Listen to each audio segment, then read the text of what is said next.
What makes today even more special is that it is the day after 4th of July, basically the unofficial official start to Halloween season. Here in the Yarn Dungeon, it's always Halloween. I don't take the decor down, I just add up more, I change the theme, we get different blankets, which I haven't done that for a couple of years. Make these fleece blankets, I just crochet onto the edge of it. I try to do either cotton or wool. The fabric in general, it just kind of goes with whatever theme that I've been having lately. I'm not sure if I'm gonna change up the theme this year in this corner because this is like my wind down for the night. I have my rocking chair, my audiobook. I don't think I've shown you this either. This is one of the coolest thrift finds that I have ever encountered. Dracula on cassette. Amazing. This is in pristine shape. The outside is a little bit warped, so I was kind of concerned that there might be water damage in it, but no. I've already listened to a couple of these and it's completely perfect, which meant I had to get a cassette player. I didn't have one of those, so I got this one. It's also Bluetooth, so this is now my entire kind of like a reading area, I suppose. And right now it's just spooky theme. We've got the skulls all over basically everything. Okay, so maybe that's the theme. Skulls. The fact that pumpkins are gonna start popping out, pumpkin themed everything. I had to celebrate today by making a pumpkin chai latte. Today I went to Muse 2320 and this was our first spin along. We have spin alongs every Sunday in July. So there's 4 of them in total.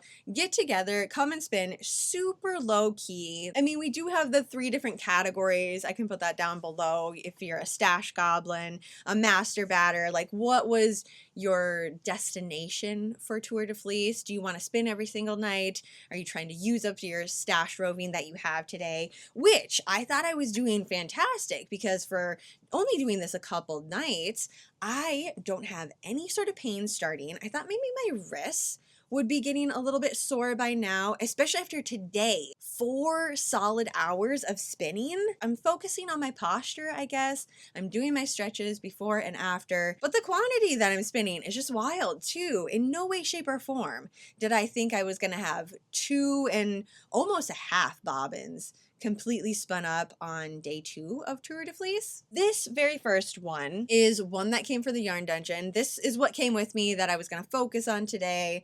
I was like, we're switching it up. I'm not entirely sure what the name was or if it even had one. I think of Cotton Candy, so then I think of Killer Clowns from Outer Space. And the more I spun it up, the more that's what it resonated with. Sometime this week, I'm gonna have to rewatch that movie. It actually is not on my 100 Nights of Halloween movie list, which is the first time in a couple of years that it hasn't been on there. But I only have 100 nights to choose, which means I only have 100 movies. Some of them have to get cycled out. And I knew this was gonna happen because Killer Clowns from Outer Space, Cotton Candy, Summerween, that just kind of goes together for me. So I figured sometime at the beginning of July, I would end up watching it again. This one got a little bit thicker than I initially wanted it to be, but we're still within the area that I want. So probably by itself, it's about DK weight to, that's probably worsted weight. Because what I was wanting to make with this is a cropped cardigan. No, a cropped pullover. That's what I wanted to do with this one. I have 2 more braids of roving and that's it. That's all I have for this one. So I'm really gonna have to concentrate on my next one and make sure that it's consistent with this. Doing some cotton candy with this and then putting a straw on the top of it and set that by the DVDs. So I have options. I'm really, really happy with this. Just in general, I had a lot of fun with it too. So there's a lot of good vibes poured into this. I tried my best to kind of mix the colors up a little bit because at the beginning, I just had this really long strand of pink. There wasn't any black, no gray, and it just kept felt like it was going and going and going. And by the time I realized it, because I was also sitting around and chit-chatting, but by the time I looked down and I was like, oh my gosh, that's a huge section of just pink, nothing else in it, would kind of pull the roving apart a little bit and not necessarily blend it together. I didn't bring my blending board, just pull bits of roving and lay them on top of each other so I could get nice bursts of color throughout it. Then I finished it off right here. So this is the end of it, hoping that's what it looks like pretty much all throughout.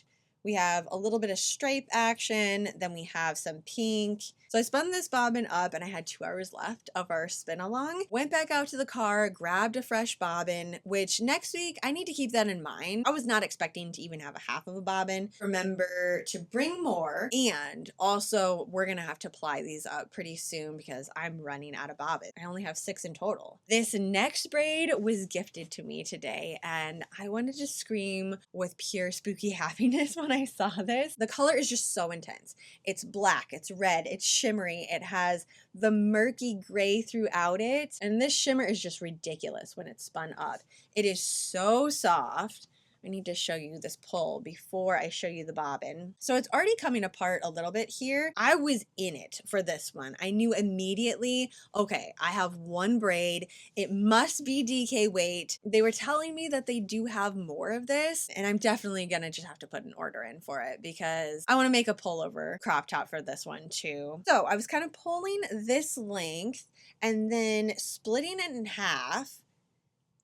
A little bit of the red, a little bit of the black and gray, and there's kind of some white, not total white, it's just like light gray down there, almost purple even. Very witchy purple. I would lay it all together because I didn't want any part to be just this color. Like I wanted all the colors to play together as I was spinning it up. And I like the way that the black was kind of spinning over top of the red. So I was being really strategic about this one, which was super fun. And I feel like it was a lot quieter during this spin. That's what the braid looks like. Here is what I spun up, and I have to actually take it off the top of the spinning wheel. Pull that fluff out.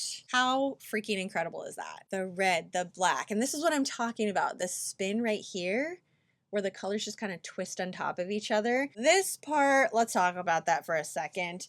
I was not paying attention to the top portion of my e-spinner, so I was just honed in, doing as long of a draw as I possibly could, and spinning and staying consistent with a DK weight that I totally forgot about up here.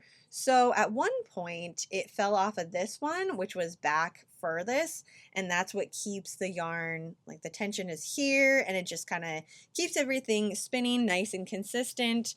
So it'll go from the back to the front. I didn't pay attention. It fell off and it was just on this one. So it jumped from here to here very quickly. And that's why it looks like that. But it was like I had a ton already spun up. Just this giant jump from this big spot all the way up to here. It's all good. Just part of the learning experience. And now I know I need to look up a little bit. Even if I'm focusing on the roving portion, look up every once in a while. It's just so fluffy. It wants to be made into yarn. I really wanted to keep spinning it up tonight, but I need to stop, call it a day. 4 hours. That's a lot of time to be sitting down in one, going from 2 hours yesterday to 4 hours today. I'm still feeling good, so we're gonna play it safe. Thanks for hanging out with me, having a spooky little spin, and I will see you in my video tomorrow.